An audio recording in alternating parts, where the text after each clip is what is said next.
আসসালামু আলাইকুম। এলাকাগুলোতে ভালো মানুষের দাম নাই, এটা আমরা জানি।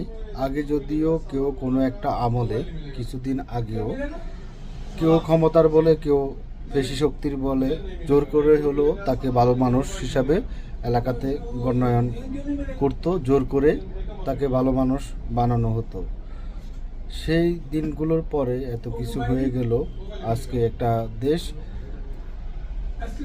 একটা পর্যায়ে আসছে। কিছু দেশের থেকে অপশক্তি বিদায় করা হয়েছে বলে আমরা জানি, কিন্তু আমাদের এলাকাগুলোতে এখনও যে অপশক্তিগুলো আগে কাজ করত, তাদেরকে কিছু সংখ্যক লোক টাকা পয়সা খেয়ে আশ্রয় দিচ্ছে, এলাকাতে প্রশ্রয় দিচ্ছে, এলাকাতে থাকার সুযোগ দিচ্ছে। বলতেছি আপনাদেরকে, আপনারা যারা এগুলো করতেছেন রাজনীতিকের নামে, আপনারা কিন্তু নিজেই সুবিধা ভোগ করতেছেন।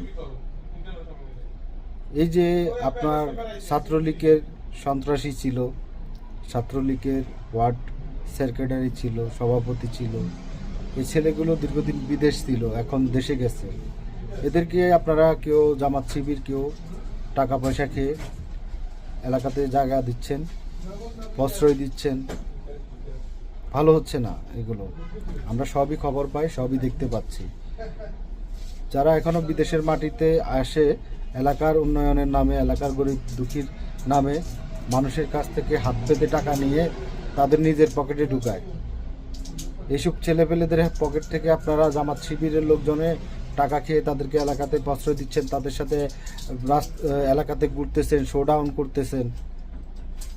আমরা এগুলো খবর পাচ্ছি, আমরা দেখতেছি। এগুলো ছেড়ে দেন আপনারা, এগুলো ছেড়ে দেন, আপনারা ভালো হয়ে যান।